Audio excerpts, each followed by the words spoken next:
साहब लगाइए इसको कान में। कमला ये सब क्या है? अरे साहब ये कान में लगाइए चुपचाप। अरे लेकिन साहब कान में लगाओ इसको। लगा लिया अब क्या? विभोर, वो ना मेरी माँ का कॉल आ रहा है, मैं उठाती हूँ, एक सेकंड। हाँ।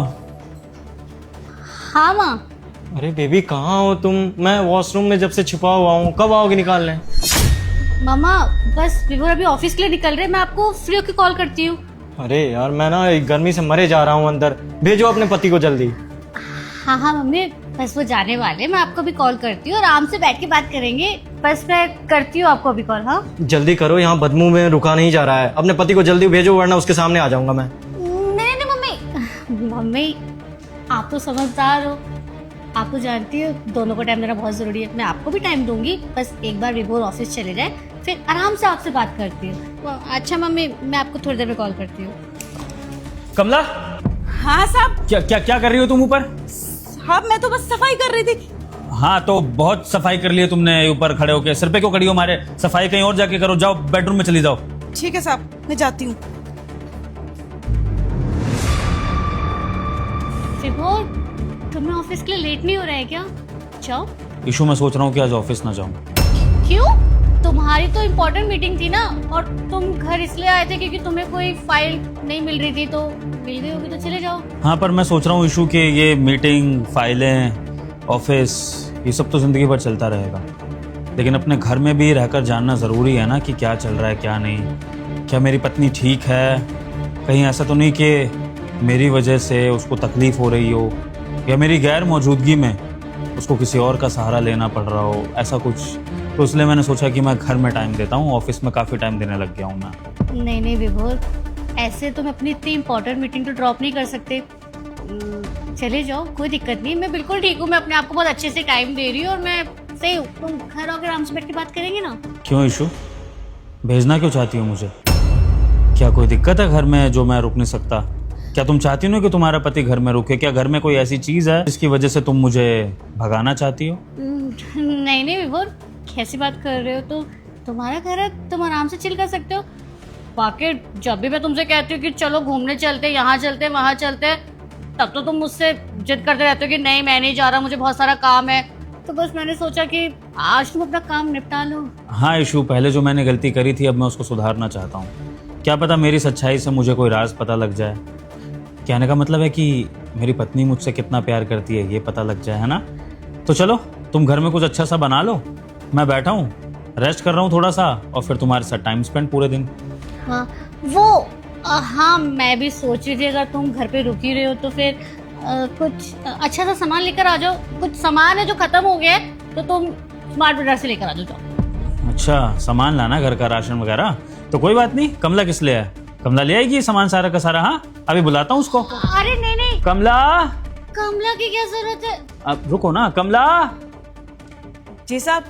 कमला तुम्हारी मालकिन कुछ राशन का सामान मंगवाना चाहती है, तो लिस्ट दे दो इशू, कमला ले आएगी, मैं हूँ तुम्हारे साथ। अरे विभोर कैसी बातें कर रहे हो तुम? मेरा ना पास्ता बनाने का मन कर रहा है। मैंने सोचा कि तुम्हारे लिए कुछ मैं इटालियन टाइप पास्ता बनाती हूँ, तो बस ये सामान ये कहाँ से लाएगी? ये तो अनपढ़ है, इसको पता भी नहीं होगा कि सामान में अंतर क्या होता है, कि मुझे कौन सा मैदा होता है या फिर कौन सा वो कॉर्नफ्लावर होता है, इसको कुछ भी नहीं पता होगा। ऐसा करो तुम ही लेकर आओ, तुम्हें अच्छे से पता है। नहीं कहाँ जा पाएगी लेने के लिए? अरे मैम साहब कैसी बात करती हो? अरे पढ़ी लिखी हूँ, कम से कम 10वीं पास हूँ मैं, और पैकेट पे क्या लिखा होता है, कॉर्नफ्लोर है या नॉर्मल आटा है या जो भी है, सब पढ़ना आता है मुझे। आप लिस्ट दो फटाफट, मैं लेके आती हूँ। देखो तुम ना बीच में ज्यादा बोलो मत, ठीक है? तुम्हें जितना बोला उतना काम करो। तुम्हें कुछ नहीं पता है, तुम कहाँ से लेकर आओगी सामान? विभोर तुम जाओ, तुम लेकर आओ। और हाँ वो सुनार नहीं है हमारा पर्सनल सुनार, उसके पास मेरा मंगलसूत्र है, वो कुछ खराब हो गया था तो बस उसने बना दिया होगा, तो तुम लेकर आ जाओ ना। इसको थोड़ी ना भेज सकती हूँ मैं ऐसी जगह पे, और इसको कोई एंट्री भी नहीं देगा ऐसी जगह पे तो बिल्कुल भी। चलो ठीक है इशू, अब जब तुम मुझे बाहर भेजना ही चाहती हो, भले ही मंगलसूत्र के बहाने, राशन के बहाने, तो जाऊंगा बाहर। लेकिन बाहर जाने के लिए मुझे सबसे पहले फ्रेश होना पड़ेगा, तो मैं वॉशरूम होकर आता हूँ इशू। वॉशरूम कैसे जा सकते हो? वो वॉशरूम में पानी नहीं आ रहा है, पानी खत्म हो गया, तो तुम ऐसा करो स्मार्ट बाजार जाओ, वहाँ पे वॉशरूम भी है, आराम से फ्रेश हो जाना। यहाँ पानी वानी कुछ भी नहीं आ रहा है। कैसी बातें करते हो मैम साहब? अब इतनी तो समझदार हूं मैं, पानी नहीं आ रहा है तो मैंने बाल्टी भर के तो रखी है ना, साहब वहां से हाथ मुंह धो लेंगे। साहब आप जाओ वॉशरूम में और अपने हाथ मुंह धो के आओ। हाँ, क्या बकवास किए जा रही है? और तुम्हारे साहब भला वॉशरूम बाल्टी कैसे यूज कर सकते हैं? हम कोई वॉशरूम में बाल्टी यूज करता है क्या?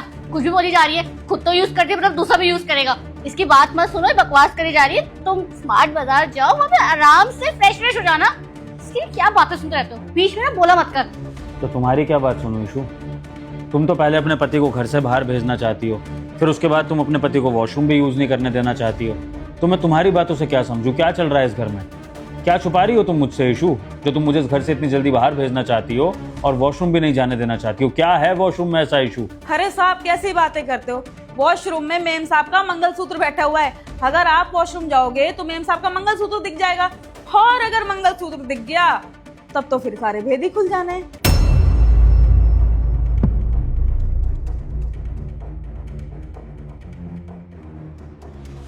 ईशू, अच्छे से जानता हूँ कि वॉशरूम में तुम्हारा आशिक छुपा है। अगर उसे चुपचाप बाहर बुला दोगी तो तुम्हारे लिए और तुम्हारे आशिक के लिए बहुत अच्छा होगा, क्योंकि अगर मैंने उसको घसीट के निकाला तो हो सकता है कि बात बहुत आगे बढ़ जाए। तो चुपचाप से उसको बाहर निकालो और फिर फैसला करते हैं। निकालो बाहर उसको।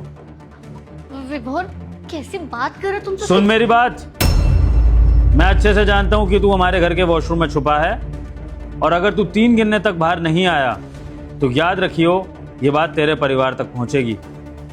तेरी ये जो गर्लफ्रेंड तूने बना रखी है, इसका घर तो तबाह होने ही वाला है, लेकिन ऐसा ना हो कि तेरा बसा बसाया परिवार तबाह हो जाए।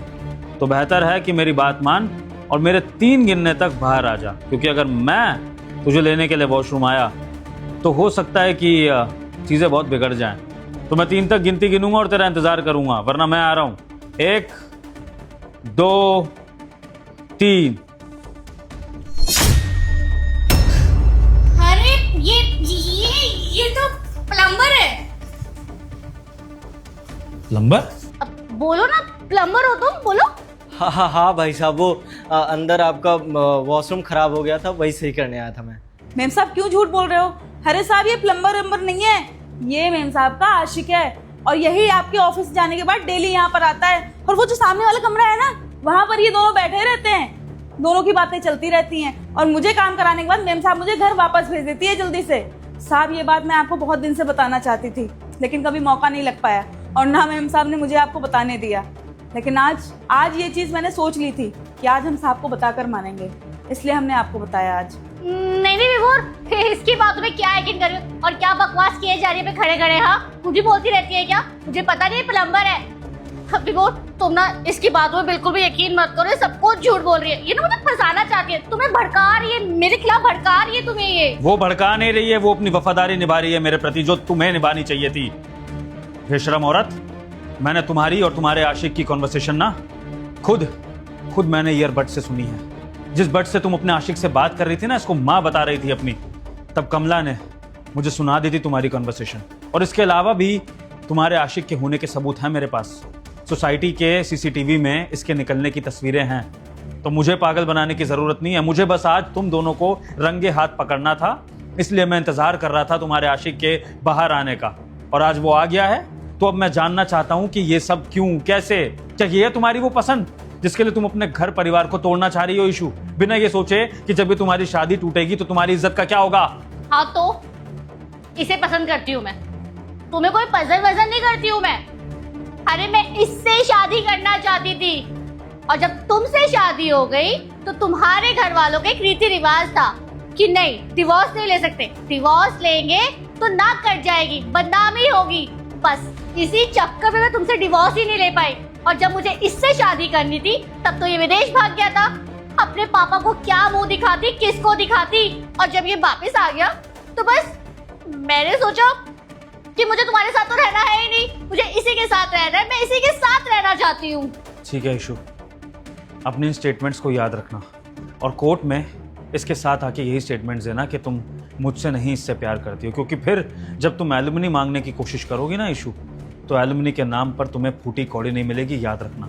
तो अपने आशिक को लेकर दफा हो जाओ, इससे पहले कि मैं पुलिस बुला दूं। एक मिनट, पहले मेरी बात सुन लो आप लोग। इसो देखो, मुझे भी ना तुमसे कुछ सच्चाई बतानी है जो मैंने अभी तक तुमसे बताया नहीं था। शादीशुदा सिर्फ तुम ही नहीं, मैं भी हूँ। ऑस्ट्रेलिया जाने के बाद डैडी ने वहीं पर शादी करा दी थी मेरी, और जब ऑस्ट्रेलिया से वापस आया तो पता चला तुम्हारी भी शादी हो गई है। बस तुमसे बताने आया था कि मेरी शादी हो गई है, लेकिन तुमसे मिलने के बाद पुरानी चीज़ें याद आ गई तो मैं हिम्मत नहीं कर पाया तुमसे सच्चाई बताने के लिए। इसलिए तुम्हारे साथ रहना मुझे अच्छा लगा और ये बात मैंने छुपा ली थी। लेकिन अगर बात यहाँ तक आ गई है ना, तो मैं अपनी शादीशुदा ज़िंदगी बर्बाद नहीं कर सकता।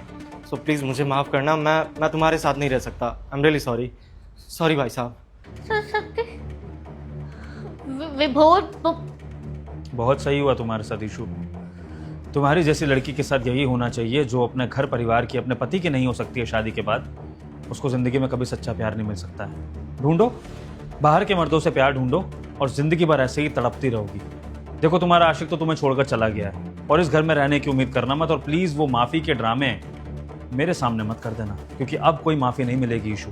तुमने कमला के सामने ये बात बोली है कि तुम इस शादी से खुश नहीं हो, और जिस शादी में खुश नहीं रहा जाता उस शादी में रहने का कोई मतलब नहीं है। रही बात परिवार की रीत की, तो उस परिवार की रीत को मैं तोड़ दूंगा, तुम उसकी टेंशन मत लो। समझा दूंगा परिवार वालों को कि ज़माना ऐसा आ चुका है कि परिवार की रीतों को भी तोड़ना पड़ता है। लेकिन अगर गलत रिश्ते को नहीं तोड़ा तो वो लड़की या लड़का घर बर्बाद कर सकता है, और मैं नहीं चाहता कि मेरा घर कल की आई लड़की बर्बाद करे। तुम निकलो मेरे घर से अभी क्या अभी।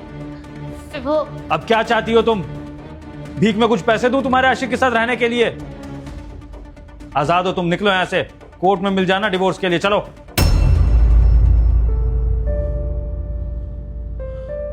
कमला, बहुत बहुत धन्यवाद ये सच्चाई मेरे सामने लाने के लिए, क्योंकि अगर तुम ये सच्चाई सामने नहीं लाती और इस सच्चाई के पता लगने में देर हो जाती तो शायद मेरा घर परिवार बर्बाद हो सकता था। लेकिन हाँ, एक चीज़ की कोशिश करना कि ये बात घर के बाहर ना जाए। अरे साहब, इस घर को मैंने अपना समझा है, इस परिवार को मैंने अपना समझा है। बरसों से काम करती हुई आई हूँ यहाँ पर, आज तक मैंने कभी पराया समझा ही नहीं, तो कैसे मैं अपने घर की बात बाहर बता सकती हूँ। चलो ठीक है, तुम जाओ, आज तुम्हारी छुट्टी है, कल से काम पर आना। ठीक है साहब। दोस्तों, शादी के बाद भी आपको धोखा मिल सकता है, इसलिए ये ना सोचे कि शादी करके आपकी लाइफ सेटल हो गई है। अगर शादी सही इंसान से नहीं हो रही है तो भले ही कुंवारे रह लीजिए, लेकिन गलत इंसान से शादी मत करिए। यही हमारी वीडियो का मैसेज था। अगर वीडियो का मैसेज अच्छा लगा हो तो वीडियो को लाइक करें, शेयर करें, और कमेंट सेक्शन में आपका अपने पार्टनर के साथ रिश्ता कैसा है ज़रूर बताएं। Thank you.